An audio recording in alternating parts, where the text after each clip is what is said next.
আলহামদুলিল্লাহ, মিলন ভাই গ্যালারি থেকে আরও একটি সেল আপডেট। এটা হচ্ছে ইয়ামাহা এমটি। আসসালামু আলাইকুম। ওয়ালাইকুম আসসালাম। মিলন ভাই ভালো আছেন? জি আলহামদুলিল্লাহ। ভাই ভালো তো আপনি থাকবেন, কারণ খুশি এমটি চালাবেন নাকি? জি আলহামদুলিল্লাহ। এরপরেও বাইরে বড় গাড়ি সবসময় চালা, কিন্তু আমার শোরুম থেকে ভাইয়ের কাছে একটা গাড়ি বিক্রি করতে পারলাম, এটাই হচ্ছে বড় কথা। তো ভাই পছন্দ হয়েছে তো? জি আলহামদুলিল্লাহ। ভাই আপনি কিন্তু সেকেন্ড হ্যান্ড নিলেন, অনেক টেনশন থাকতে পারে, নির্দ্বিধায় নেন নাকি? ভরসা আছে আপনার প্রতি, এমনকি মিলন ভাই গ্যালারির প্রতি আগে থেকেই অনেক বিশ্বস্ত এবং ট্রাস্টেড, এই জন্য নিয়েছি ইনশাআল্লাহ। যাক ধন্যবাদ। গাড়ি তারপরেও আমি ইউজ নিয়েছি একমাত্র মিলন ভাইয়ের প্রতি ভরসা। মানে যে টাকা সাশ্রয় হইলো আলহামদুলিল্লাহ অনায়াসে। আর গাড়ির এই যে একটা বিষয় আপনারা ভাই বলি, একটু জোরে বললেন। হ্যাঁ, আমার তো সেকেন্ড হ্যান্ড শোরুম, গাড়ি কি সেকেন্ড হ্যান্ড নিলেন না নতুন নিলেন, এটা খালি বলবেন। ভাই আমি আপনার লাইভে দেখেছি, কিন্তু বাস্তবে এসে দেখি পুরো ব্র্যান্ড নিউ। ব্র্যান্ড নিউ নাকি?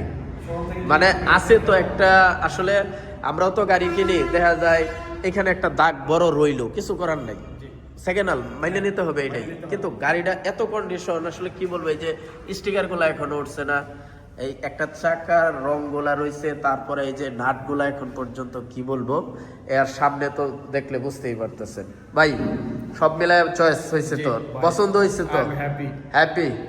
এখন আপনার মনে হইতেছে দাম বেশি না, আসলে এরকম একটা গাড়ি নিলে লাগবেই, ঠিক আছে? যার গাড়ি সেও ভিডিও দেখতেছে, ঠিক আছে? আর কি বলবো। তো যাই হোক, সাদ্দাম ভাই আমাদের খুব কাছের পরিচিত, এই গাড়িটা আমার ভালো কয়েকজনের দেওয়ার কথা ছিল, এই জন্য আমি কারো পোস্ট টোস্ট কিছুই করি নাই। হ্যাঁ, বালুকার ভাইও দেখবে, তারপরে সাদ্দাম ভাই খুব জোরাজোরি দিয়ে দিলাম বাইরে। তো বড় ভাই আবার যদি কোনো কারণে সেল দেয় তাহলে আমাদেরকে দিয়ে দিন, আমাদের এখানে পরিবর্তন এক্সচেঞ্জ সব কিছুই করতে পারবেন। তো সাদ্দাম ভাই হ্যাপি তো? হ্যাঁ, যান যান যান। এই যে আরেকজন পরিচিত মুখ চলে আসলো। আচ্ছা, আপাতত এমনি দেখেন চলে কিনা চেহারা ছবিটা, কারণ গাড়ি তো এসে দেখলেন না। আমার একটা বিশ্বাস আছে, আপনার কাছে গাড়ি নিলে ঠকার কোনো চান্স নাই। ঠকার চান্স এটা নাই।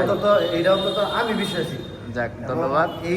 এটা যে না ছিল, আমি এটার কথা হেরে কই করতেছিলাম, আমি এমটি খুঁজতেছি, কিন্তু আমার তো পরীক্ষা চলতেছে, নানান ধান্দা, আমার এই কথা মনেই নেই। মনে নাই না? কিন্তু এটা যে না আছে, হ্যাঁ, আমার মনেই আছে। আপনি খেয়াল করছিলেন যে গাড়ি একটা এমটি আছে? আছে তো, ওই দিন সকালে ঘুরে গেলাম, ওই দোকানে আমার গাড়ি ওয়াশ করে দিয়েছিলাম। আচ্ছা, আচ্ছা। আমার এই গাড়ি তুললাম, আমার এই চাকার মধ্যে এই লাগায় দাঁড়া করে রাখছিলাম। যাক যাক ধন্যবাদ। তো এখন কি কেমন দেখতেছেন গাড়িটা? না, আলহামদুলিল্লাহ ভালো আছে? হ্যাঁ, যাক। মোটামুটি ফ্রেশ, আমিও দেখি নাই তোমার মতো। তারপর আমাকে আমার পিতা পিএমের সাদ্দাম ভাই আমাকে মেনশন দিয়েছে। দেখলাম লাইভের মধ্যে, তারপরে আমি সাথে সাথে চলে আসছি। গাড়ি সুন্দর গাড়ি। যাক ধন্যবাদ।